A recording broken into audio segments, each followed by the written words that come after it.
MDH की हल्दी मिर्ची धनिया करे कमाल। ये रंग दे, ये खुशबू दे, ये तीखा, ये कम पड़े। क्या निराला MDH masala.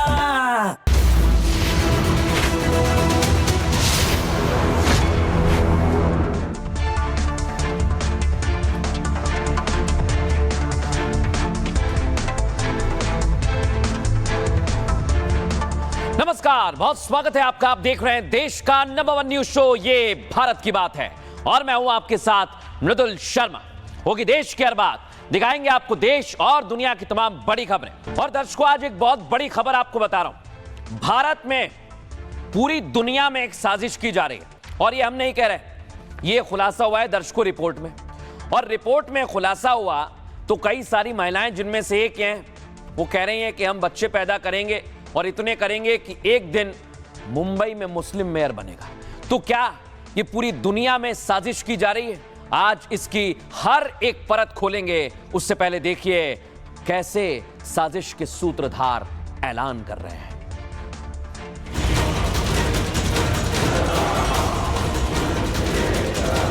As the Mayor of London, I would send my warmest wishes to everyone to express our gratitude for everything we have. I am running for mayor of New York City to make it easier for families to raise their children here. New York का mayor बन सकता है Mamdani, London के अंदर mayor बन सकता है एक खान, हिंदुस्तान के अंदर किसी मुस्लिम यूनिवर्सिटी का कोई आदमी वाइस चांसलर नहीं बन सकता। इंशाल्लाह हमारा तो ये उम्मीद है कि एक दिन मुंबई की मेयर हमारी हिजाब पहनने वाली महिला बहन भी बनेगी इंशाल्लाह। महाराष्ट्र में कोई खान पठान मेयर नहीं बन सकता, तो मैं ये बोलना चाहूंगी कि मुसलमान का बच्चा भी, हिजाब वाली औरत भी मेयर बन के दिखाएगी इंशाल्लाह।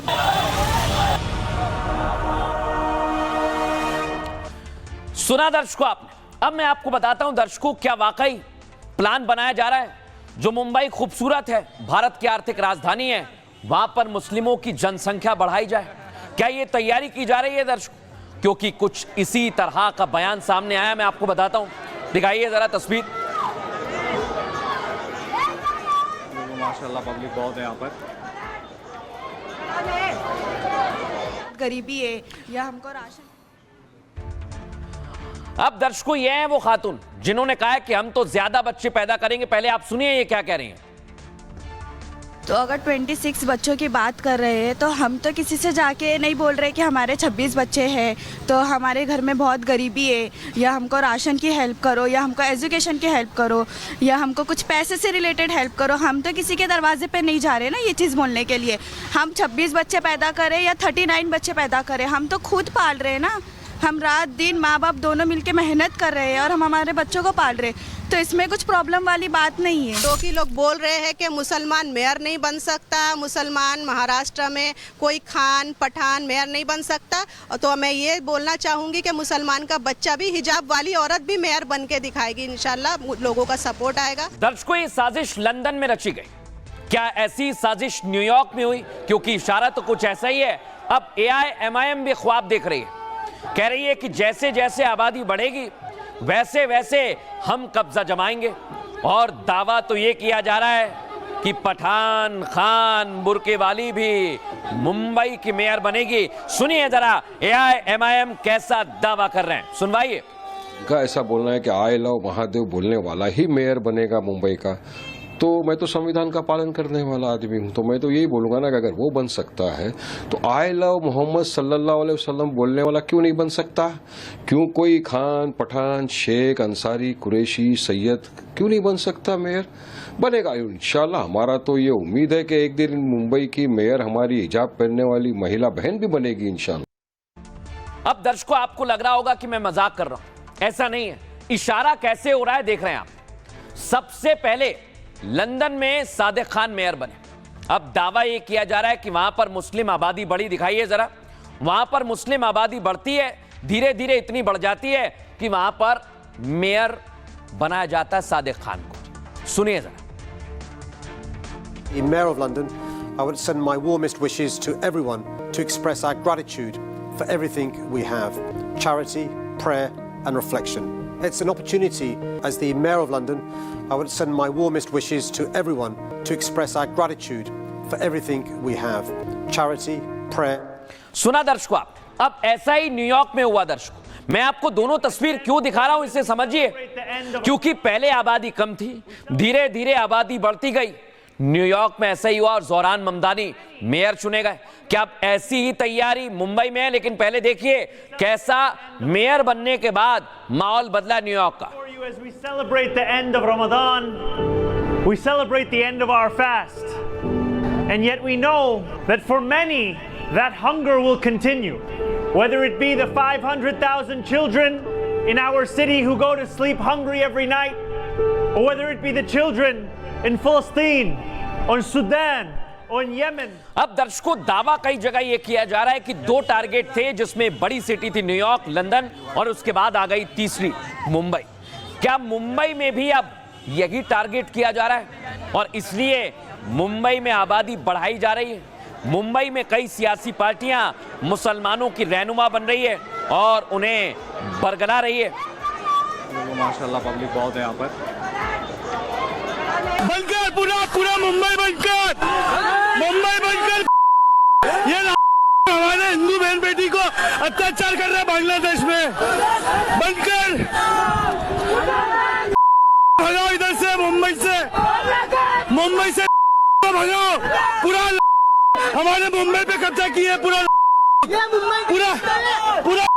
हमारे मुंबई पे कब्जा किए। दर्शकों, ये विरोध शुरू हुआ है, पहले लंदन, फिर न्यूयॉर्क, अब मुंबई। क्या अगला नंबर आपके शहर का है? रिपोर्ट देखिए।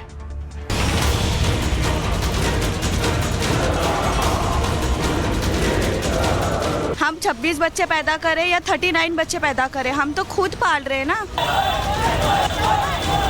इनका ऐसा बोलना है कि आई लव महादेव बोलने वाला ही मेयर बनेगा मुंबई का, तो मैं तो संविधान का पालन करने वाला आदमी हूँ, तो मैं तो यही बोलूँगा ना कि अगर वो बन सकता है तो आई लव मोहम्मद सल्लल्लाहु अलैहि वसल्लम बोलने वाला क्यों नहीं बन सकता?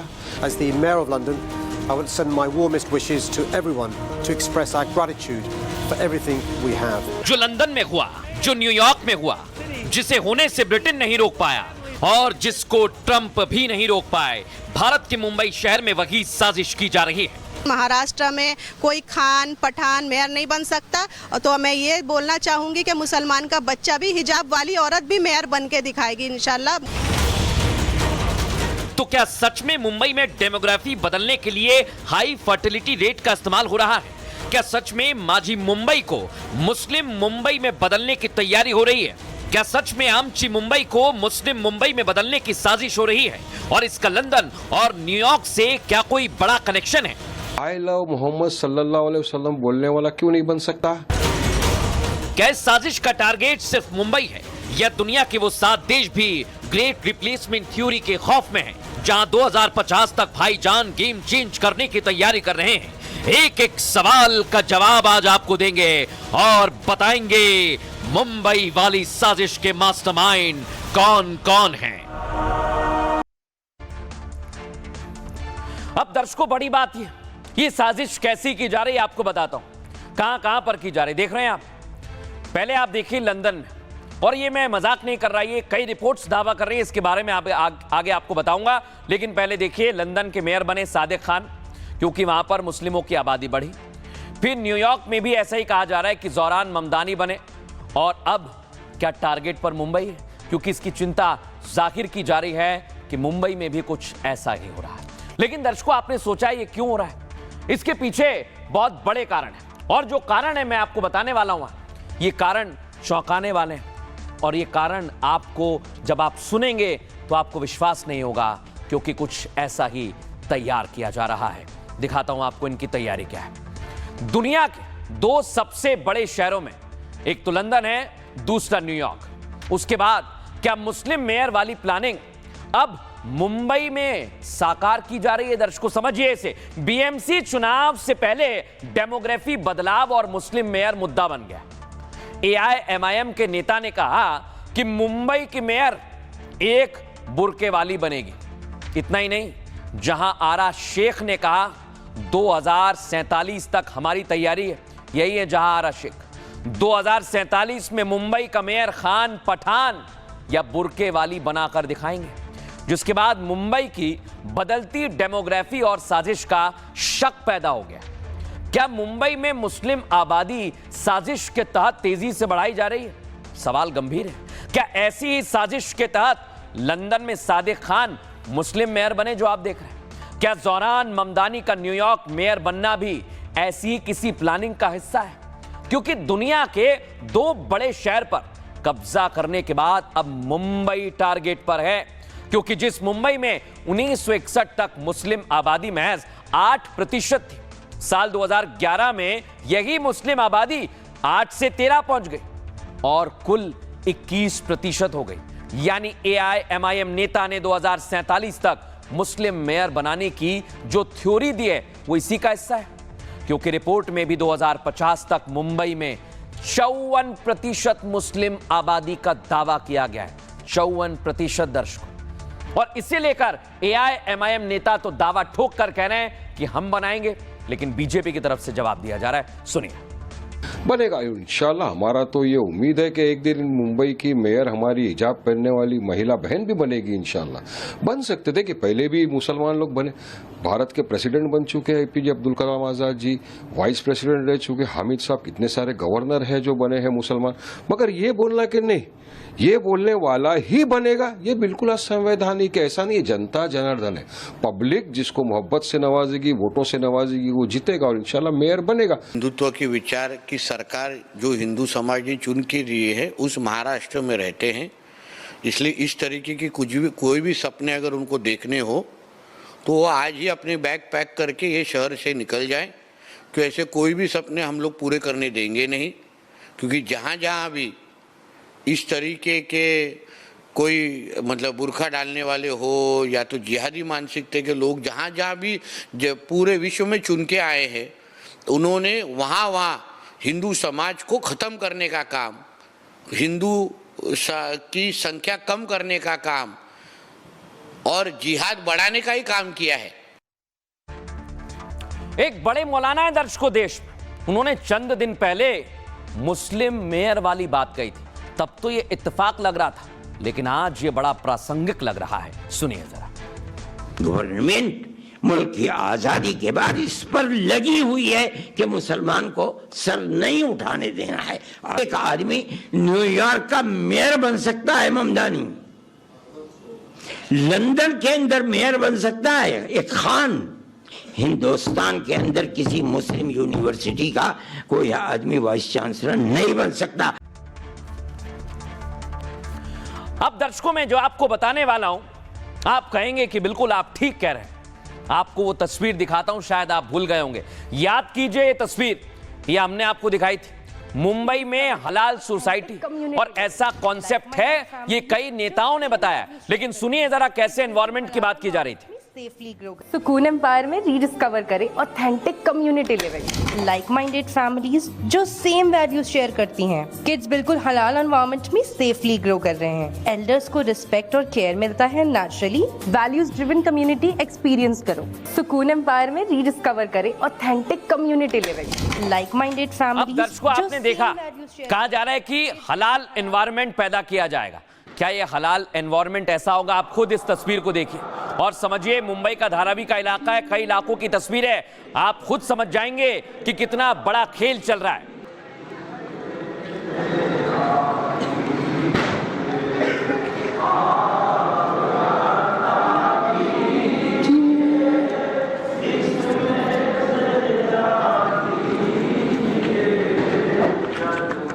दर्शकों बड़ी बात क्या है? क्या वाकई ये साजिश की जा रही है? क्योंकि देखिए आज घुसपैठियों पर कार्रवाई की। ये घुसपैठी हैं, क्या एकाएक घुसपैठी इतनी ज्यादा संख्या में आ गए जो डेमोग्राफी को पूरी तरह से बदल रहे हैं?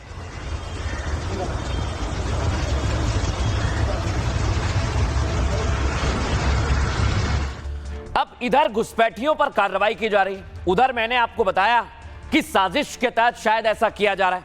लेकिन दर्शकों आपको बताता हूं हो क्या रहा है। मुंबई पर सवाल क्यों है? मुंबई में मुस्लिम मेयर बनाने का ख्वाब चुनावी चर्चा नहीं है। बल्कि ये डेमोग्राफी बदलने का प्लान है जो दशकों तक चलता है। दर्शकों, अभी मुंबई में 66% हिंदू हैं और करीब 22% मुस्लिम आबादी है। देख रहे हैं आप, यानी बिना हिंदू वोट के मुस्लिम मेयर का सपना पूरा नहीं हो सकता। लेकिन इसके लिए 3 स्टेप में पूरी प्लानिंग के साथ काम चल रहा है। पहला स्टेप, मुस्लिम आबादी को तेजी से बढ़ाने के लिए हाई फर्टिलिटी रेट। दूसरा स्टेप, माइग्रेट कर घुसपैठियों को मुंबई में बसाना और वोटर बनाना। तीसरा स्टेप, मुस्लिम आबादी को एकजुट और फोकस्ड रखना।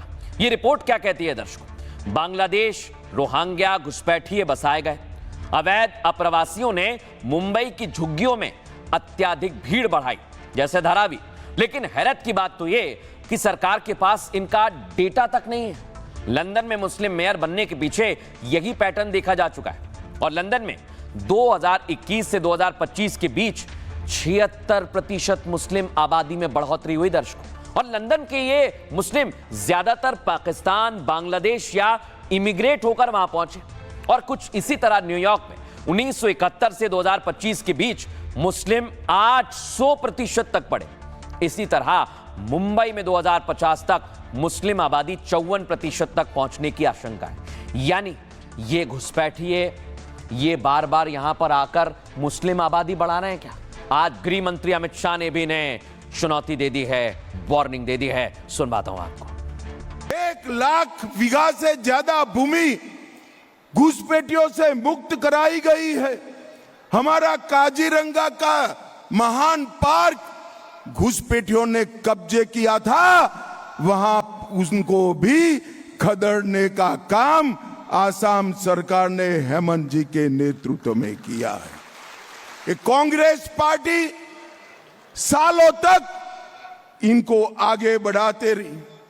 बात तो असम की संस्कृति की, परंतु 1983 में IMDT एक्ट लाकर उन्होंने घुसपैठिए को यहां बसने का कानूनी रास्ता बनाया। लेकिन क्या सिर्फ घुसपैठिए ही कारण है दर्शकों? नहीं, घुसपैठिए कारण नहीं है। कारण एक और है दर्शकों, जो है प्रजनन दर का बढ़ना। मुसलमानों में ज्यादा बच्चे पैदा करने की प्रवृत्ति है और ये हम नहीं कह रहे, ये खुद आज मुस्लिम महिलाओं ने कबूल किया है दर्शकों। आपको आज सुनवाते हैं। हमारे सहयोगी जब बात करने के लिए पहुंचे तो मुस्लिम महिलाओं ने कहा कि ये हमारा अधिकार है। आप खुद सुनिए उन्होंने क्या कहा। कि आपको किसने हक दिया कि हम मुसलमानों की औरतों की कोख पे आप उंगली उठाओ, इस तरह से आप बोलो? कि आपको किसने हक दिया इस चीज़ का कि आप हमारे बच्चों की गिनती करो? कभी आप अब हमारे बच्चों को लेके आप टारगेट कर रहे हो, उसके पहले आप हमारे हिजाब बुर्के को लेके टारगेट कर रहे थे, उसके पहले आप हमारी अजान, नमाज, हर एक चीज़ पे तो आप हमें टारगेट कर रहे हो। बट मैं ये जानना चाहूँगी कि आपको ये हक किसने दिया? दूसरों को बोलने से अच्छा पहले आप अपने घर से शुरुआत कर दे, अपने घर में बच्चों की जनसंख्या बढ़ाए, बाद में दूसरों को बोले। भाई पॉपुलेशन तो आप लोग वैसी भी वोट लिस्ट में से घटा रहे हो कि इनकी पॉपुलेशन ज़्यादा, इनकी पॉपुलेशन ज़्यादा है। बस हम यही कह रहे हैं कि बस अच्छे से सब चले, सब अच्छा लगे। या हमारे बच्चे कम करना, अभी तो हमारे बच्चे भी कम कर दिए, ऐसा कर दिए कि जैसा हम अभी बच्चे ज़्यादा पैदा भी नहीं कर सकते। हम 26 बच्चे पैदा करें या 39 बच्चे पैदा करें, हम तो खुद पाल रहे हैं ना। हम रात दिन माँ बाप दोनों मिलके मेहनत कर रहे हैं और हम हमारे बच्चों को पाल रहे हैं। दूसरा तकलीफ क्या है? अगर हमारी पॉपुलेशन बढ़ रही है तो ये तकलीफ क्या है? तुमको डर है क्या मुसलमानों से? अगर मुसलमानों से डर है तो वो भी हमें बता दो। मैं ये बोलना चाहूँगी कि मुसलमान का बच्चा भी, हिजाब वाली औरत भी मेयर बन के दिखाएगी। इंशाल्लाह लोगों का सपोर्ट आएगा। अब दर्शकों, बड़ी बात क्या है? जो तस्वीर अभी तक आपने देखी वो तो सिर्फ भारत में मुंबई की तस्वीर थी, लेकिन आपको दुनिया की तस्वीर बताता हूं। दुनिया क्या है, दुनिया में क्या हो रहा है दर्शकों। प्यू रिपोर्ट के अनुसार मुस्लिम आबादी विश्व भर में तेजी से बढ़ रही है। 2050 तक मुस्लिम आबादी 2.76 अरब यानी कुल आबादी का 29.7% होगा। और मुस्लिम आबादी के तेजी से बढ़ने को लेकर कई सारी थ्योरीज हैं दर्शकों। फ्रांसीसी लेखक रेनॉल्ड कैमस जो खड़े हुए हैं दर्शकों, उन्होंने ग्रेट रिप्लेसमेंट थ्योरी इसे नाम दिया है, जो कहती है कि मुस्लिम इमिग्रेशन और उच्च बर्थ रेट से दुनिया भर में गैर मुस्लिम आबादी को रिप्लेस किया जा रहा है। समझिए इसे। यूरोप में एंटी मुस्लिम सेंटिमेंट इसी थ्योरी का आधार है, जहां पर मुसलमानों की वृद्धि को कल्चरल थ्रेट माना जाता है। बड़ी बात क्या है, कुछ थ्योरी में मुस्लिम वृद्धि को जानबूझकर साजिश बताया गया है, जैसे कि उच्च बर्थ रेट कई देशों पर कब्जा और इस्लामीकरण की एक बहुत बड़ी वजह है। यूरोप में इस्लामीकरण का डर इसी पॉपुलेशन अलार्म का हिस्सा है दर्शकों। और भारत की बात करें तो मुंबई जैसे शहरों में यही पैटर्न अपनाया जा रहा है। आप इसे देखिए जरा, यहां क्या हो रहा है दर्शकों। एक और हंगेरियन कंजर्वेटिव रिपोर्ट्स, जिसमें मुसलमानों की बढ़ती आबादी को साजिश बताया गया है। मुसलमानों की वृद्धि को जियोपॉलिटिकल शिफ्ट बताया जा रहा है। आप इसे ऐसे भी समझ सकते हैं, जहां विकासशील देशों में कम सोशल प्रोटेक्शन से आबादी बढ़ती है, लेकिन इधर क्या हो रहा है, यह आबादी वृद्धि भारत, यूरोप और चीन जैसे देशों में प्रेशर डालती है, दबाव को बढ़ाती है। यही साजिश की जा रही है दर्शकों, और इसे ही हमें समझना होगा। यह बहुत बड़ी साजिश है। आज हमने इसे लेकर एक्सपर्ट से भी बात की है। आप एक्सपर्ट को सुनिए, फिर बताऊंगा दुनिया में मुस्लिम आबादी किस रफ्तार से बढ़ रही है। सुनिए जरा। बांग्लादेशी और रोहिंग्या घुसपैठिए से भी डेमोग्राफी में बदलाव हुआ है। AIM के नेता जहां शेख ने पलटवार करते हुए कहा कि बीजेपी नेताओं ने हमें जगा दिया है, अब हम और भी ज्यादा बच्चे पैदा करेंगे। 10 जोड़ों से 26 बच्चे तो कम हैं, अब इससे अधिक पैदा करेंगे। हम अपने बच्चों को पालने के लिए किसी से भीख नहीं मांगते हैं, ये AIM के नेता ने कहा। और ये भी जोड़ा कि हमारा प्लान है कि मुंबई का मेयर बुर्का पहनने वाली हिजाबी, खान, पठान या शेख बने। तो जो आंकड़े हैं, डेमोग्राफी में जो बदलाव हो रहा है, उससे यह तय है कि AIM के नेता जो बात कह रहे हैं कि जल्द ही UK और अमेरिका के बाद मुंबई को भी मुस्लिम मेयर मिल सकता है। अब दर्शकों, बड़ी बात क्या, ये तो आपने देख लिया, लेकिन दुनिया भर में मुसलमानों की आबादी कैसे बढ़ रही है, एक बड़ा सवाल है। आइए जरा मैं आपको बताता हूं कैसे और किस देश में कितनी आबादी अब तक बढ़ी है। सबसे पहले भारत, अभी 15% है, लेकिन 2050 तक 18 से 20% हो जाएगी दर्शकों। इधर फ्रांस में अभी 8.8% है, और 2050 में कितनी हो जाएगी दर्शकों, 17.40%। जरा जर्मनी का हाल भी देख लीजिए आप, यहां अभी 6.1% मुस्लिम हैं, जिनके 2050 तक बढ़कर 19.7% होने का अनुमान है। यही स्वीडन का हाल है दर्शकों, अभी 8.1% मुस्लिम आबादी है, 2050 तक होगी 30.6%। सोचिए जरा। और ब्रिटेन में भी फिलहाल तो 6.3% है, लेकिन यहां 2050 तक 17.2% होने का अनुमान है। और नेदरलैंड्स में 6% मुस्लिम है, लेकिन 2050 तक ये हो जाएंगे 15% के करीब। और आखिर में बात करें मेलोनी के, इटली की, यहां मुस्लिम आबादी 4.8% के करीब है, जिसके 2050 में 14% होने का अनुमान है। और दुनिया भर में यही हो रहा है दर्शकों, इसीलिए ये अलार्मिंग सिचुएशन है। क्या वाकई कोई बहुत बड़ी साजिश की जा रही है? आगे बढ़ेंगे, आज एक और बड़ी खबर आपके लिए लेकर आए हैं। सीधे आपको लेकर चलेंगे यूपी, MP और असम की भी तस्वीर दिखाएंगे, लेकिन यूपी से MP तक कैसे बुलडोजर एक्शन जारी है। पहली तस्वीर दिखाइए लखनऊ की, ये आप देख रहे हैं, अवैध इमारत पर बुलडोजर चला है। फुल फ्रेम दिखाइए इसे, MN सुनवाइए।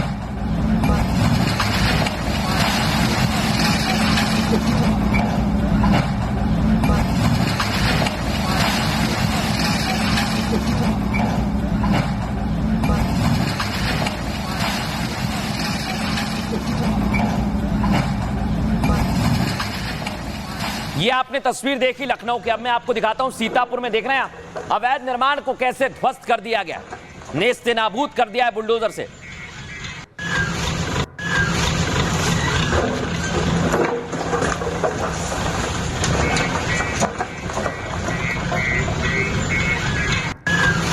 और दर्शकों, बहराइच में क्या हुआ, सरकारी जमीन पर अवैध निर्माण देख रहे हैं आप, वो तो गनीमत रही कि कार्रवाई की गई और बुलडोजर एक्शन हुआ है। दिखाइए जरा इसे भी फुल फ्रेम।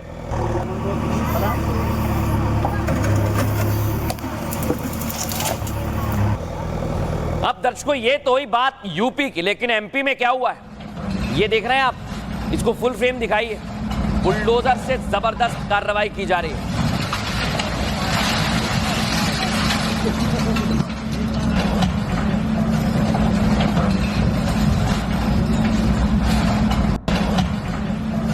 जहां तक नजर जाएगी वहां पर बुलडोजर एक्शन है दर्शक। और इंदौर की एक और तस्वीर आपको दिखाता हूं। इंदौर के बाद जहां कई शहरों में कार्रवाई हो रही है, भोपाल में भी जबरदस्त कार्रवाई हो रही है दर्शक। यानी इंदौर से लेकर भोपाल तक जबरदस्त एक्शन जारी है। अब मैं आपको एक और तस्वीर दिखाता हूं दर्शक। यह है मध्य प्रदेश का अशोकनगर। मूव कीजिए इसे। ये जो तस्वीर आप देख रहे हैं ये भोपाल की। अगली तस्वीर दिखाइए। ये भोपाल में सट्टा किंग जिसका कनेक्शन अशोकनगर से भी है, उस पर जबरदस्त एक्शन लिया गया है दर्शक। और ये एक्शन बता रहा है कि अब ये कार्रवाई रुकने वाली नहीं है।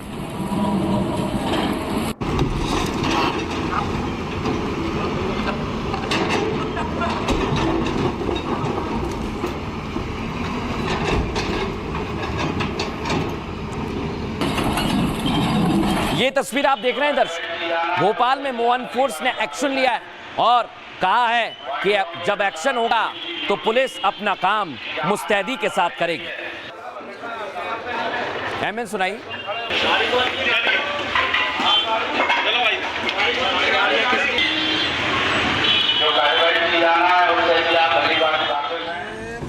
और असम में तो बुलडोजर एक्शन से घुसपैठिए भागने लगे। और आज तो गृह मंत्री अमित शाह यहीं पहुंचे थे, यहीं से घुसपैठियों को बड़ा संदेश दिया है।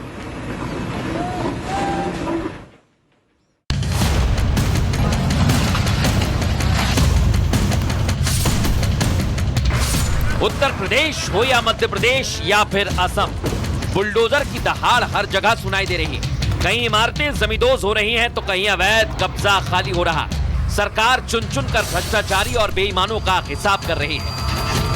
यही हम कह रहे थे, जब बेईमान और भ्रष्ट लोगों के हाथों में सत्ता आएगी, उस सत्ता का शोषण और दोहन उसी प्रकार से करेंगे जैसे उत्तर प्रदेश के सामने पहचान का संकट खड़ा हुआ था। जो जाति के नाम पर भड़काते हैं भावनाओं को, परिवार के नाम पर दोहन करते हैं, इन्हीं के लिए हम लोगों ने बुलडोजर बनाया था। बाहुबलियों और माफियाओं में त्राहिमाम मचा। अपराधी और गुंडे ऑपरेशन लंगड़ा के शिकार हैं, क्योंकि साम दाम और दंड से जीरो टॉलरेंस पर काम हो रहा है। अब दर्शकों मैं आपको बताने वाला हूं बुलडोजर प्रहार कहां कहां पर हो रहा है। और जैसे ही ये एक्शन सामने आया, कई लोग हैं जो कांपने लगे। आइए जरा आपको बताते हैं बुलडोजर एक्शन कैसे हो रहा है। यूपी की राजधानी लखनऊ में बुलडोजर गरजा है। जानकारी आपको दें, अमोसी एयरपोर्ट के पास बनी इमारत को गिराया गया है।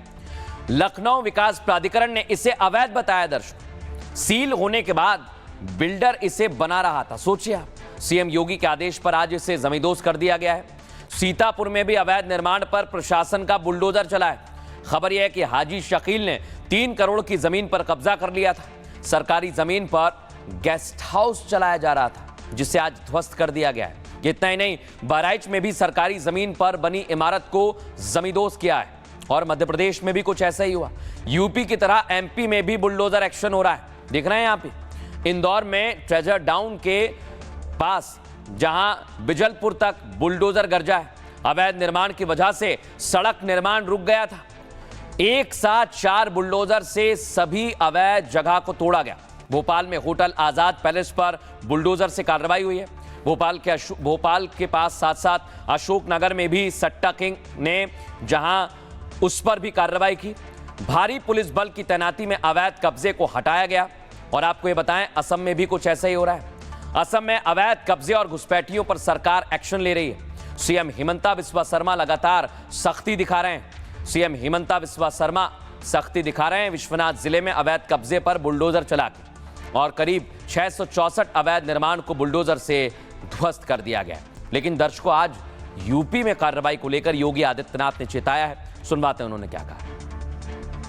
किसी सरकारी लैंड पर कोई माफिया कब्जा करके जबरदस्ती उसको मॉल बना करके या कोई वसूली का अड्डा बना करके उसके माध्यम से अनैतिक और अवैध गतिविधियों का संचालन करके कोई छांगुर जैसा व्यक्ति वहां पे अनैतिक गतिविधियों का संचालन करेगा तो उस पर बुलडोजर भी चलेगा, उसको भी कोई रोक नहीं सकता। दर्शकों, सिर्फ बुलडोजर नहीं चल रहा है, बुलडोजर के साथ साथ अपराधियों पर तगड़ा और कड़ा एक्शन भी हो रहा है। कैसा एक्शन, ये देखिए जरा। अमरोहा में कानून को हाथ में लेने की कोशिश की गई। उसके बाद तगड़ा एक्शन हुआ है, सुनवाइए जरा। देख लिया दर्शकों आपने ये कैसे बस में तोड़फोड़ करते हैं। अब मैं आपको दिखाता हूं ये कौन लोग थे। ये देखिए योगी फोर्स ने इनका क्या हाल किया है। कह रहे हैं हाथ जोड़कर माफ कर दीजिए, अब नहीं करेंगे। सुनिए जरा, सुनवाइए।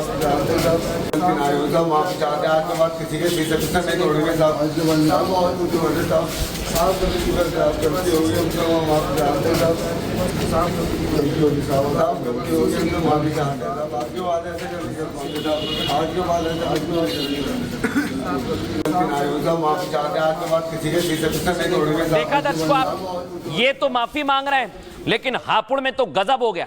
गौकशी करने वाले पर योगी फोर्स ने गोलियां बरसाई, एनकाउंटर किया है ऑपरेशन लंगड़ा के तहत। दिखाइए जरा कैसी कार्रवाई हुई। अब मैं आपको कुछ और शहरों की कार्रवाई बताता हूं जहां बागपत में भी एक्शन हुआ है। बागपत में भी बदमाशों की डेंटिंग पेंटिंग जारी। अगली तस्वीर दिखाइए रायबरेली की। रायबरेली में भी दर्शकों जबरदस्त एक्शन हुआ है। बदमाश को पकड़ा गया है। ये लंबे समय से फरार चल रहा था, लेकिन योगी फोर्स ने इसे मुठभेड़ के बाद गिरफ्तार किया है। लेकिन दर्शकों अब मैं आपको एक और तस्वीर दिखाता हूं। ये तो आपने देखी यूपी में जो कार्रवाई हो रही है, लेकिन मध्य प्रदेश में आज लेडी सिंघम की तस्वीर सामने आई, जिन्होंने जबरदस्त कार्रवाई तो की, कार्रवाई के बाद सबक भी सिखाया। सुनिए जरा वहां क्या हुआ, सुनवाइए जरा। कहां पढ़ते हो?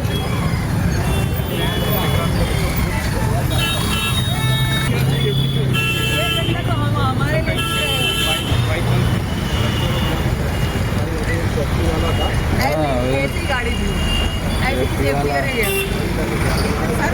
सर पे देख मत यार, वही डंडा तो छोड़ जाओ तुम्हारे फूफा जी चाहे प्रेसिडेंट हो। ये बताओ कहाँ पढ़ते हो?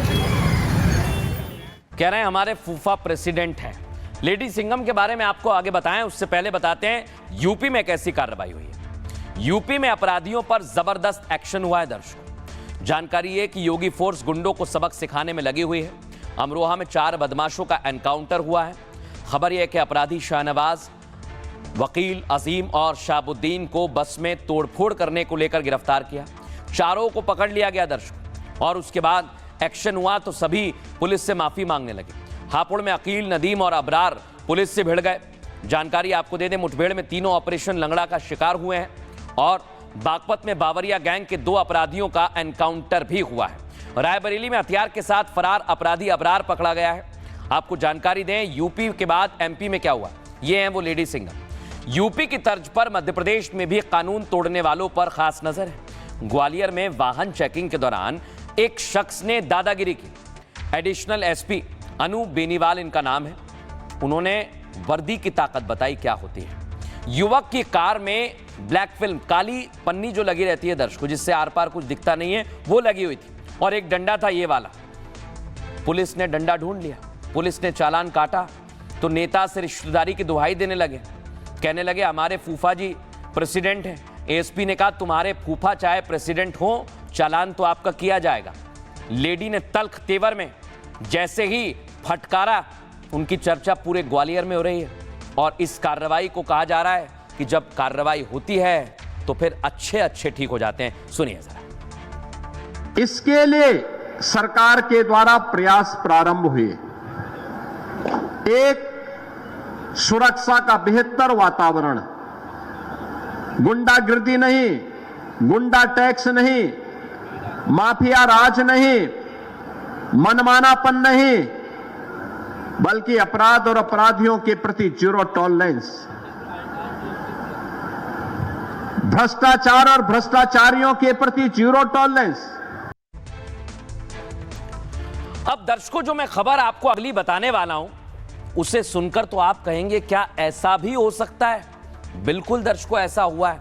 जहां आप पार्क में टहलने जाते हैं, वहां अचानक कोई कब्र आ जाए तो आप क्या करेंगे दर्शकों? जो पार्क बच्चों के खेलने के लिए, वहां पर कब्र खोदकर बाकायदा एक शव को दफना दिया गया है। यह जयपुर में हुआ है दर्शकों। पार्क की जमीन पर बाकायदा एक शव दफनाया गया है। आपको बताते हैं, जैसे ही जानकारी मिली, वहां लोगों ने प्रदर्शन करना शुरू कर दिया। कहा कि भाई ये पार्क तो सभी का है, यहाँ कब्रिस्तान क्यों बनाया जा रहा है? सुनिए जरा। कब्जा बंद करो, बंद करो, बंद करो। जय श्री राम, जय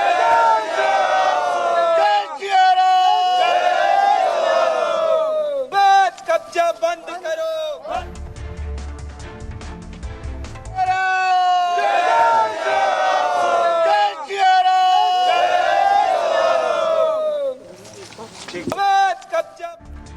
सोचिए दर्शकों, जहां आपके बच्चे सुबह शाम खेलते हैं या आप टहलने जाते हैं, वहां कल को कोई कब्र आ जाए तो आप क्या करेंगे? घबरा जाएंगे, चौंक जाएंगे। भाई जयपुर में तो ऐसा ही हुआ है। जयपुर में पार्क में शव दफनाने को लेकर विवाद हो गया।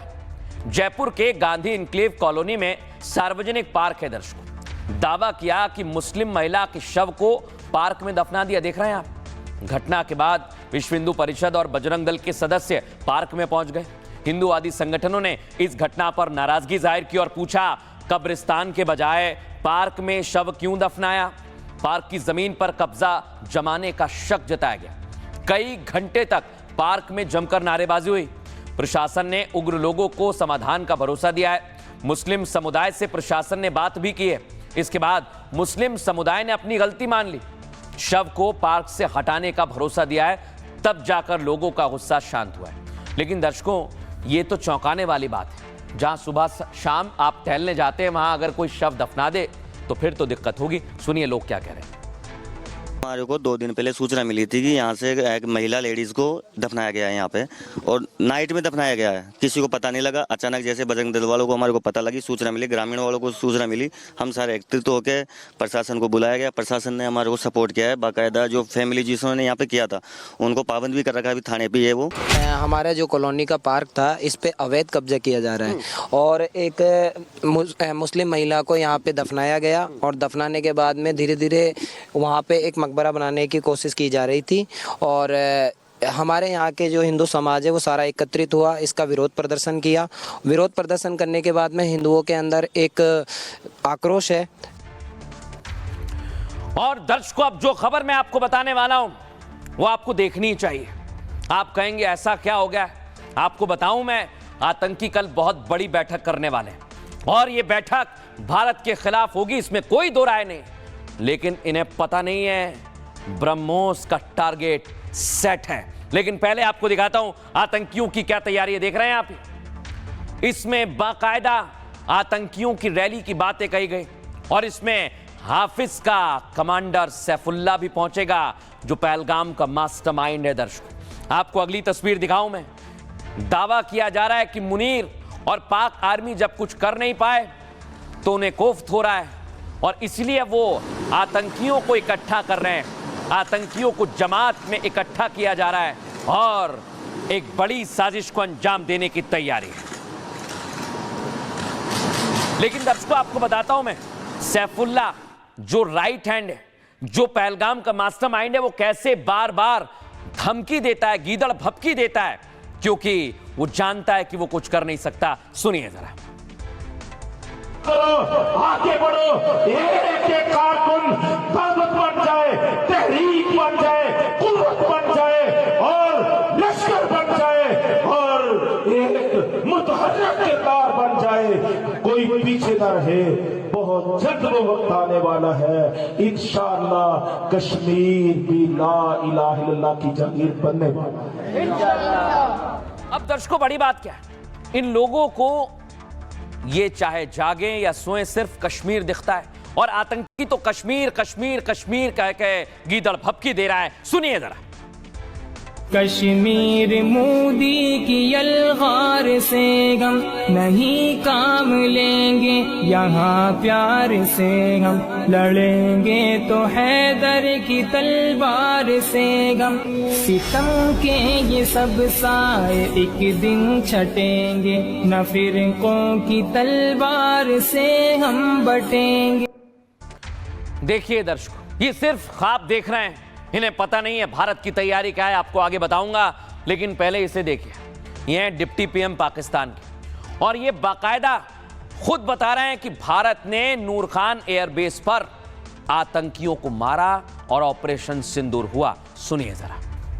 इंडिया ने ये की कि नूर खान बेस के ऊपर उस रात को 2:30-3 बजे के करीब फिर अटैक कर दिया। ये एक गलत, सेकंड मेरे नज़दीक जो वो ड्रोन्स और मिसाइल्स फेंक रहे, ये उनकी सुपर गलती थी। आपको आज बताने वाला हूं आतंकियों की बैठक कहां होगी और इस बैठक पर भारतीय सेना की क्या तैयारी है, उसकी एक झलक मात्र है। दर्शकों देख रहे हैं आप, फुल फ्रेम दिखाइए भारतीय सेना की तैयारी क्या है, उसके बाद रिपोर्ट।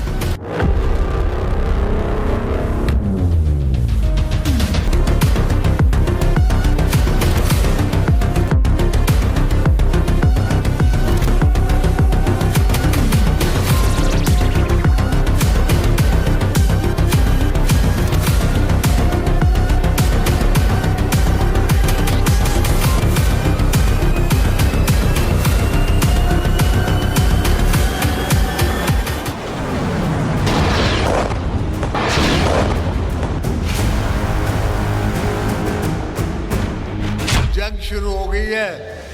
ये वैसे तो मैंने उसको 4 दिन पहले बोला था कि जंग होने वाली है, मगर उसने मुझे आके कहा कि सर वो बंकर में चले।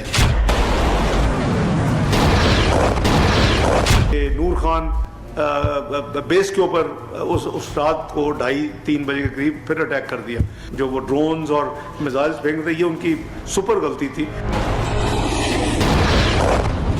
चाहे मुनीर हो या शहबाज, जरदारी हो या डार, डर सबको लगता है।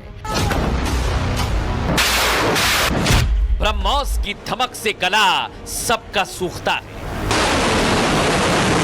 लेकिन इस बार मुनीर का पालतू सैफुल्ला हिम्मत जुटा रहा है। एक ही छत के नीचे आतंकियों की मीटिंग बुला रहा है और लाहौर में बेखौफ जिहादियों की रैली निकालने वाला है। इज्जत जो चुने हुए नुमाइंदों को मिलती है वो अब पाकिस्तानी सरकार और पाकिस्तानी सेना और बाकी पाकिस्तान के बड़े इंस्टीट्यूशंस जो हैं वो लश्कर तोयबा और उसके पॉलिटिकल विंग के लीडर्स को दे रहे हैं, जिससे एक बात बिल्कुल साफ हो जाती है कि अब पाकिस्तानी सेना, पाकिस्तान की सरकार पीटीआई के ऑल्टरनेटिव के तौर पर जो है लश्कर को देख रही है। जन्नत का ख्वाब अच्छा है, लेकिन हाफिज का कमांडर जिस रास्ते पर चल रहा है वो रास्ता सीधे जहन्नुम को जाता है। अगर यकीन नहीं हो तो आतंकियों की रैली से पहले डार के डर को भांप लें। पिछली बार नूर खान, इस बार लाहौर में तबाही आने वाली है। नूर खान बेस के ऊपर उस रात को 2:30-3 बजे के करीब फिर अटैक कर दिया। जो वो ड्रोन्स और मिसाइल्स फेंक रहे, ये उनकी सुपर गलती थी। मुनीर दिन रात ब्रह्मोस के डर में जीता है, बुलेट प्रूफ जैकेट पहनकर सोता है और भारत के खिलाफ अपने पालतू आतंकियों को आगे करता है। लेकिन वो भूल गया आतंकियों की रैली पर हमले के लिए ब्रह्मोस लोडेड है और एक एक टारगेट लॉक है। अब दर्शकों बड़ी बात क्या है कि टारगेट पूरी तरह से लॉक हो चुका है और ये टारगेट है भारत के खिलाफ साजिश रचने वाले आतंकी। आइए इनका चेहरा आपको बताता हूं। बैठक बहुत बड़ी करने वाले हैं दर्शकों ये लोग। पाकिस्तान में मुनीर आतंकियों को इकट्ठा कर रहा है, उनकी बोली लगाने वाला है। आपको बताएं इसके लिए लाहौर में कल आतंकियों की मंडी सजने वाली है। इस रैली में लश्कर कमांडर सैफुल्ला लीड करेगा। खबर तो यह है दर्शकों, रैली में सैफुल्ला भारत के खिलाफ साजिश रच सकता है। सैफुल्ला बार बार कश्मीर को लेकर गीदड़ भभकी दे चुका है और सीमा पार से अपने जिहादियों को जम्मू कश्मीर भी भेज चुका है। लेकिन इस बार इन आतंकियों का प्लान बेहद खतरनाक है। सूत्रों के मुताबिक कश्मीर में 30 से 35 आतंकी एक्टिव हैं, जिसके खात्मे के लिए सेना के जवान सर्च ऑपरेशन चला रहे हैं। लेकिन भारत की नजर कल होने वाली आतंकियों की रैली पर है दर्शकों। आतंकियों के साथ सैफुल्ला एक ही छत के नीचे जुटने वाला है और ऐवान ए इकबाल कॉम्प्लेक्स में एजेंसी इसे ट्रेस कर चुकी है। इससे पहले भी 2 नवंबर को आतंकियों की एक बड़ी रैली होने वाली थी, लेकिन ब्रह्मोस के डर से लश्कर की रैली को कैंसिल करना पड़ा था। अब कल की तारीख पर नजर है, आर या पार की पूरी तैयारी है दर्शकों। लेकिन अब मैं आपको बताता हूं, यह आतंकी जो साजिश रच रहे हैं उसे लेकर हमने डिफेंस एक्सपर्ट से भी सवाल पूछा। वो क्या कह रहे, सुनिए जरा। पाकिस्तान में ये जलूस जलसे जिसमें कि आतंकवादियों को ग्लोरीफाई किया जा रहा है, आतंकवादी लीडरान को सामने लाके उनको सम्मान दिया जा रहा है, और तो और ये सम्मान पाकिस्तान के टॉप सरकारी ऑफिशियल्स और कई बार तो मिलिट्री ऑफिसर्स आके इन आतंकवादी को या इनके सो कॉल्ड लीडर्स को सम्मान दे रहे हैं। तो भारत के लिए तो ये जाहिर बात है बहुत ही टेंशन की बात है। भारत तो डेफिनेटली इस ताक में रहेगा कि कब कहाँ कैसे इन आतंकवादियों को चिन्हित किया जाए, उनकी ग्राउंड लोकेशन आइडेंटिफाई की जाए और अगर हो सके तो मिनट टू मिनट इनकी खबर रखते हुए एक ड्रोन अटैक द्वारा या एक एयर अटैक द्वारा उस जगह पर उस आतंकवादी को वो जिस भी गाड़ी के अंदर है या वह जिस भी बिल्डिंग के अंदर है ध्वस्त कर दिया जाए। अब दर्शकों बड़ी बात क्या है, जो तस्वीर अभी तक आपने देखी वो दुनिया ने भी देखी, पाकिस्तान ने भी देखी। तस्वीर है ऑपरेशन सिंदूर की, लेकिन अब तो वहां के राष्ट्रपति, मंत्री भी, डिप्टी पीएम भी कह रहे हैं कि हाँ भारत ने हमें बहुत मारा। सुनिए जरा। नूर खान बेस के ऊपर उस रात को 2:30-3 बजे के करीब फिर अटैक कर दिया। हमारा ये प्लान था कि सुबह फजर के करीब 4 बजे शुरू होगा, को 7:45 तक ये ख़त्म होगा। तो वो प्रोसेस जो ऑथोराइज था प्राइम मिनिस्टर साहब की तरफ से उस डिस्कशन, उस बैठक के बाद वो उसको इम्प्लीमेंट होना था। लेकिन ये एक गलत सेकंड मेरे नज़दीक जो वो ड्रोन्स और मिसाइल्स फेंक रहे, ये उनकी सुपर गलती थी। वी विल नॉट टेल लाए। और जैसा ये कह रहे हैं कि जी 15 इंस्टॉलेशन हमला कर दिया, ये कर दिया, वो कर दिया, F-16 उड़ा दिए। मेरा MS इधर ही है, इसने आके मुझे कहा कि सर वो जंग शुरू हो गई है। ये वैसे तो मैंने उसको 4 दिन पहले बोला था कि जंग होने वाली है, मगर उसने मुझे आके कहा कि सर वो बंकर में चले। मैंने कहा शहादत आनी है तो यहाँ ही आएगी, बंकरों में नहीं मरते लीडर, मैदान में मरते हैं, यहाँ नहीं मरते बंकरों में बैठ के। अब दर्शकों बड़ी बात क्या है, भारत पूरी तैयारी कर रहा है और ये तैयारी कैसी है आपको बताता हूं मैं।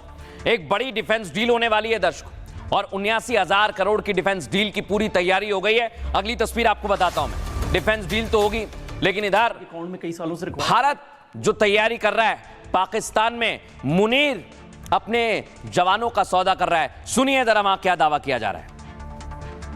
जो यूएई ने पाकिस्तान के अकाउंट में कई सालों से रखवाए हुए थे, वो आखिरकार उसने कहा जी मुझे वापस करो। पहले को उन्होंने कहा कि पीआईए बेच देते हैं आपको, उन्होंने कहा नहीं पीआईए नहीं चाहिए। फिर उन्होंने कहा आप एयरपोर्ट बेच देते हैं, वो भी उसने खरीदे। अब वो फौजी फाउंडेशन के $1 अरब के शेयर लेने के लिए तैयार हुआ है। और ये इतनी खुशी की बात है क्योंकि फौजी फाउंडेशन पहले तो नंबर 1 शहीदों के नाम पे है, ठीक है, शहीदों का तो सौदा हो गया, यूएई को, अल्लाह को, यूएई को प्यारे हो गए। इधर बलूचिस्तान में दर्शकों खौफ में है मुनीर, तो बलूचिस्तान में लोगों के घरों को जला रहा है। दिखाइए जरा फुल फ्रेम।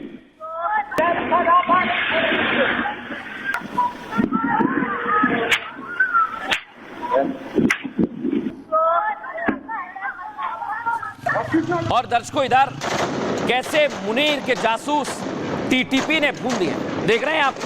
सुनवाइए जरा एनबीएस।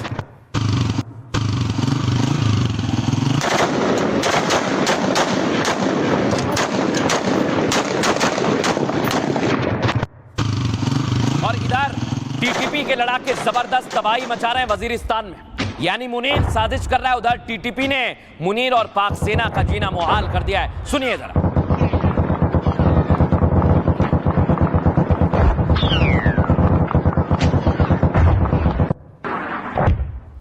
अब दर्शकों भारत एक बहुत बड़ी डिफेंस डील करने वाला है। डिफेंस सेक्टर के लिए यह बहुत बड़ी खबर है, आपको मैं इसकी जानकारी दे रहा हूं। इस डील में क्या क्या हो सकता है, आइए जरा आपको समझाते हैं।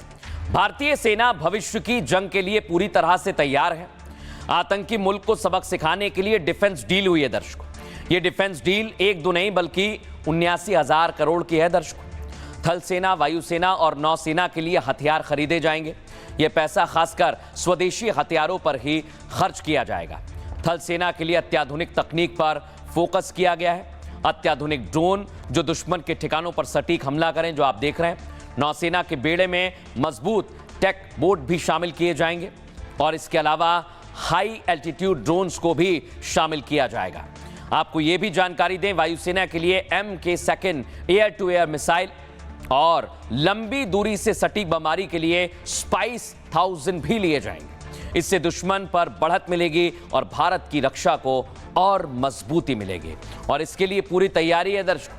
लेकिन पाकिस्तान में अभी से खौफ दिखने लगा है। सुनिए जरा। सर पकड़ के बैठे हैं, मौलाना जी हाँ, एक तरफ तो हाफिज सईद जो है वो सोच रहे हैं कि भाई ये चल क्या रहा है, दूसरी तरफ जो है आपको जानते ही है कि ये जो मौलाना है इसको भी सर पकड़कर ये भी बैठा हुआ है और मौलाना मसूद अजहर, और ये सोच रहा है कि भाई ये लोग जो है ये तो हमें भूल ही गए।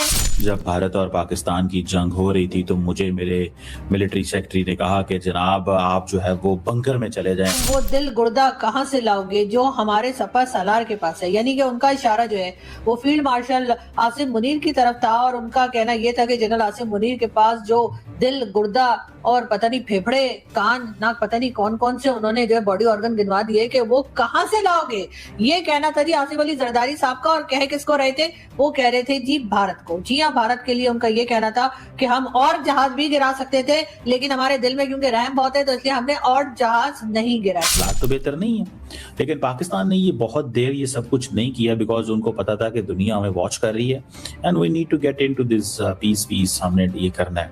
इंडिया पाकिस्तान ने पीस के बड़े नारे लगाए लेकिन वो समझते हैं कि भाई ये कोई फायदा नहीं है इस पीस का, कि जो हमें ये कह रहे हैं कि अमन अमन अमन पीस कहते हैं, लेकिन इन रियलिटी ये कोई ऐसा काम जो ऐसी चीज नहीं करते जिससे हम ये कह सकें कि इंटरनेशनल कम्युनिटी साइलेंट है।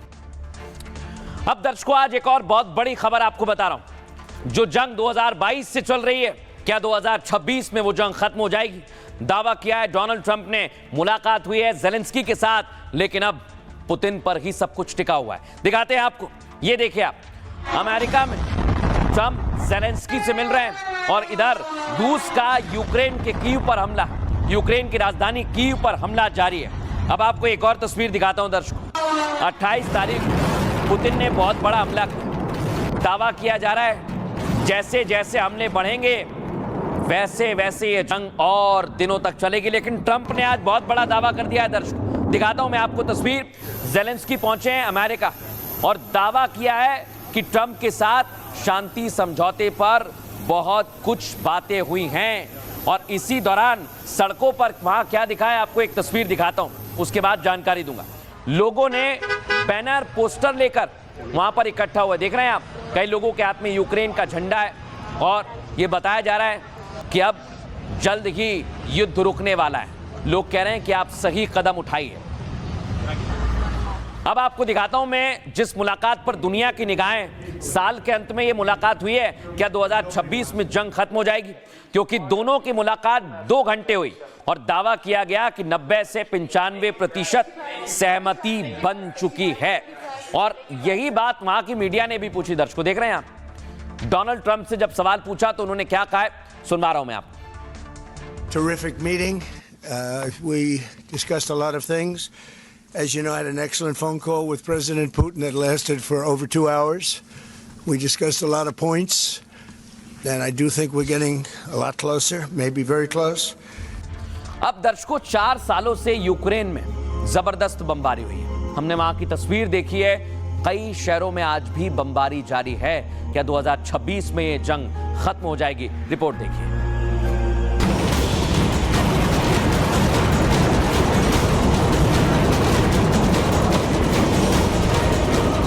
क्या ट्रंप यूक्रेन जंग रोकने के करीब पहुंच गए?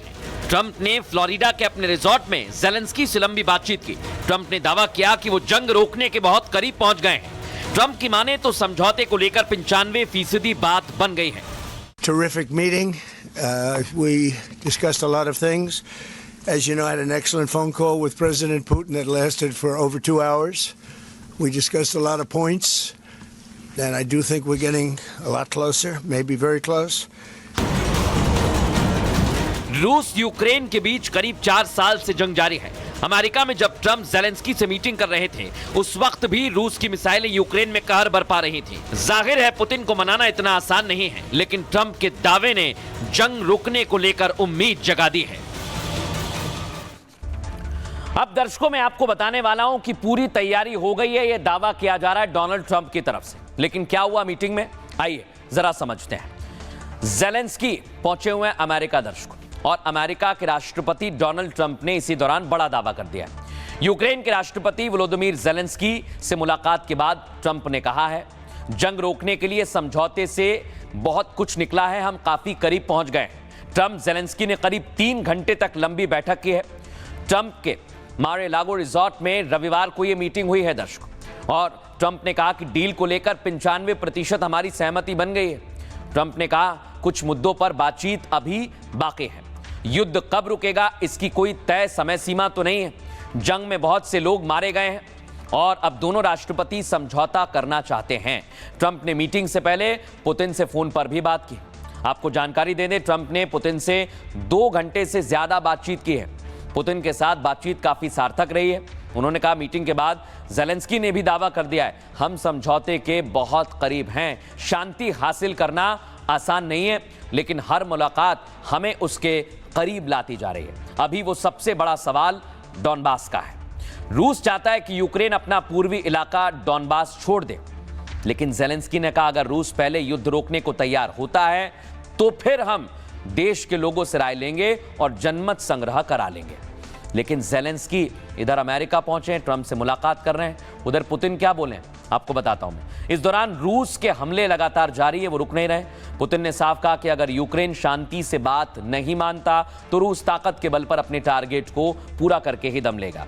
यूक्रेन की सेना ने दावा किया है एक रात में रूस के सैकड़ों ड्रोन और दर्जनों मिसाइलें दागी गईं। ज़ेलेंस्की ने कहा रूस एक तरफ बातचीत के लिए कहता है, दूसरी तरफ उसके हमले भी लगातार जारी रहते हैं। इससे रूस की मंशा पर सवाल उठते हैं, पुतिन की मंशा पर सवाल उठते हैं। लेकिन आज डोनाल्ड ट्रंप और ज़ेलेंस्की ने क्या कहा है, पहले आप वो सुनिए। रूस चाहता है कि यूक्रेन सफल हो। यह बात थोड़ी अजीब लग सकती है, लेकिन मैं राष्ट्रपति ज़ेलेंस्की को समझा रहा था। राष्ट्रपति पुतिन यूक्रेन की सफलता के लिए बहुत उदार थे, जिसमें बहुत कम कीमतों पर एनर्जी, बिजली और दूसरी चीजें देना शामिल है। तो आज उस कॉल से बहुत अच्छी बातें सामने आईं। मैंने पुतिन से करीब 2 घंटे बात की। बात बहुत ही सार्थक रही। हमने शांति ढांचे के सभी पहलुओं पर चर्चा की। 20 सूत्री शांति योजना पर 90% सहमति बन चुकी है। अमेरिका यूक्रेन सुरक्षा गारंटी पर 100% सहमति है और अमेरिका यूरोप यूक्रेन सुरक्षा गारंटी पर लगभग सहमति हो चुकी है। सैन्य आयाम पर 100% सहमति है। हमने आगे की कार्रवाइयों पर भी चर्चा की। सुरक्षा गारंटी स्थायी शांति प्राप्त करने में एक महत्वपूर्ण मील का पत्थर है। हमारी टीमें सभी पहलुओं पर काम करना जारी रखेगी। यूक्रेन शांति के लिए तैयार है। अब दर्शकों, इधर तो शांति की बात हो रही है और उधर हमारे पास एक बड़ी खबर आ रही है। बड़ी खबर यह है दर्शकों कि हमला किया गया है। पुतिन इधर हमला कर रहे हैं और उधर रूस में पुतिन के घर पर हमले की कोशिश हुई है। ये बहुत बड़ी खबर है दर्शकों, और इसे लेकर दावा किया जा रहा है कि जब ऐसी हरकत होगी तो फिर शांति कैसी होगी। पुतिन ने क्या कहा उसके बाद सुनवाते हैं आपको। There are signals, including signals from the Kiev regime, that they are prepared to conduct some sort of a dialogue. The only thing I want to say is that we've always said this. We are prepared and we want to end this conflict through peaceful means on the basis of principles that were described by me in June of last year. अब दर्शकों, आपके लिए एक बहुत काम की खबर बता रहा हूं, इसलिए आपको यह खबर देखनी चाहिए। यह खबर आपके घर से जुड़ी हुई है, आपके अलमीरा से जुड़ी हुई है, आपकी चांदी से जुड़ी हुई है। आपकी चांदी सोना बन गई है। यह मैं क्यों कह रहा हूं दर्शकों, आगे आपको बताता हूं। दिखाइए जरा तस्वीर। चांदी दर्शकों ऑल टाइम हाई पहुंच गई है। जब मैं आपसे बात कर रहा हूं, मेरे पास जानकारी आई है 2.43 लाख नहीं, 2,80,000 के आसपास पहुंच गई है प्रति किलो। सोचिए आप। और ग्राम की बात करेंगे तो अलग अलग शहरों में अलग अलग दाम है, लेकिन 200 के पार, 250 के पार, 280 के पार पहुंच गए। और इसलिए हम कह रहे हैं आपकी चांदी सोना बन गई है। अब लगातार कैसे रिकॉर्ड बनते जा रहे हैं दर्शकों, आपको दिखाते हैं। दिखाइए जरा। लगातार 5वें दिन प्राइस बढ़ा है, यानी जो दाम है वो धीरे धीरे धीरे धीरे बढ़ते बढ़ते बहुत ऊंचा पहुंच गया। आज से 4-5 महीने जाएंगे पहले तो 1.5 लाख था, आज 2,80,000 के आसपास चांदी है दर्शकों। इसलिए दर्शकों हम कह रहे हैं कि आपकी चांदी सोना बन गई है। एक और तस्वीर आपको दिखाते हैं। दर्शकों, दावा किया जा रहा है कि कई लोग चांदी में इन्वेस्ट भी कर रहे हैं, लेकिन आज भारत में यहां सोना भी पहना जाता है और चांदी भी रखी जाती है। हर घर में माताएं बहनें सोना चांदी के जेवर खरीदती हैं, ज्वेलरी खरीदती हैं।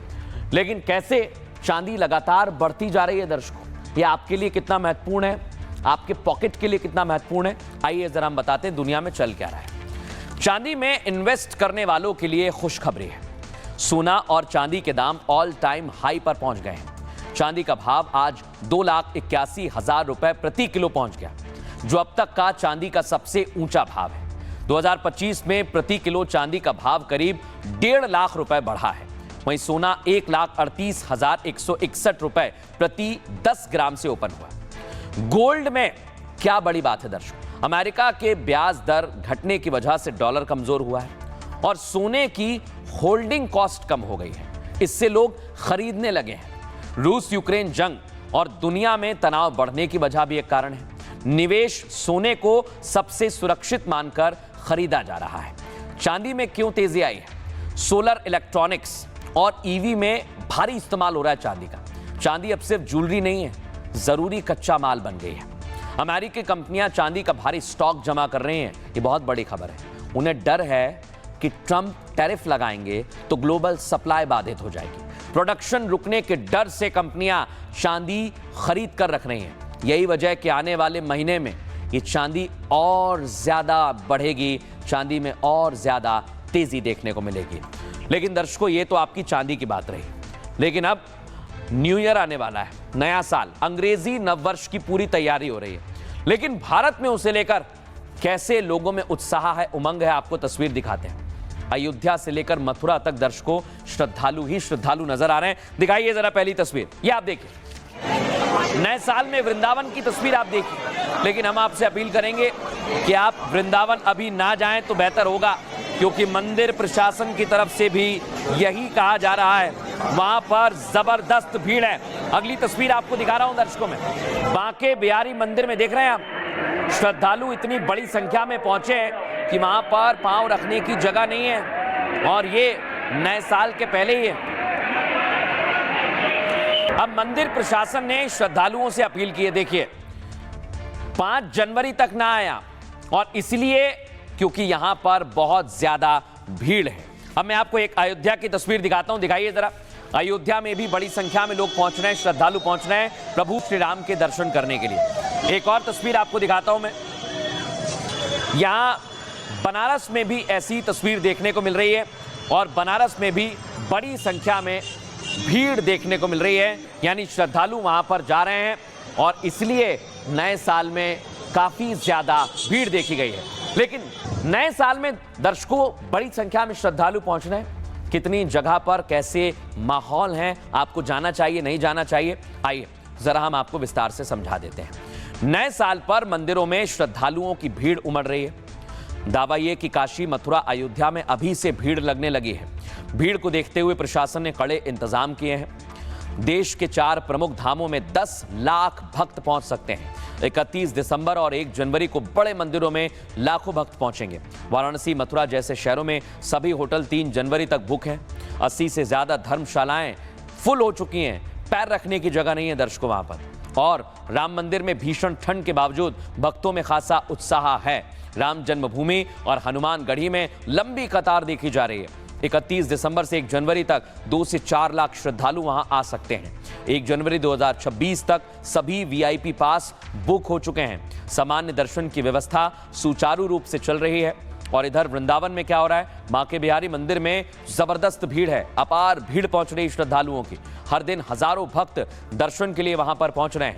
मंदिर प्रशासन ने भक्तों से अपील की है कि आप 5 जनवरी तक ना आएं, अपनी यात्रा को टाल दें, क्योंकि भीड़ बहुत ज्यादा है। नया साल सबका होता है दर्शकों, घूमने सभी जाना चाहते हैं, लेकिन सावधानी रखिए और कोशिश हो तो ना जाएं, क्योंकि ये आपके लिए, आपके परिवार के लिए अच्छा होगा। बहरहाल आगे बढ़ेंगे, बात आज के सूत्र की। आज का सूत्र लिया है आचार्य चाणक्य से। इंसान को स्थिरता को छोड़कर अस्थिरता के पीछे नहीं भागना चाहिए। जो ऑफिस में काम करते हैं वो सुने। ऐसा करने वाला व्यक्ति अपने जीवन में निश्चित मिलने वाले लाभ को भी खो देता है, और अंत में कहीं ना कहीं का नहीं रहता है। आचार्य चाणक्य कहते हैं, वैसे ही फैसले लेने चाहिए जो सही हो, टिकाऊ हो, और इससे बुरे परिणामों से बचा जा सकता है। एक छोटा सा ब्रेक दर्शकों यहां पर लेंगे, आप हमारे साथ बने रहिए, कहीं मत जाइए। नमस्कार। अब आया असली स्वाद। अब आया स्वाद। जब स्वाद के पड़े हो लाले तो MDH का चंकी चाट मसाला डालें। MDH का चंकी चाट मसाला। MDH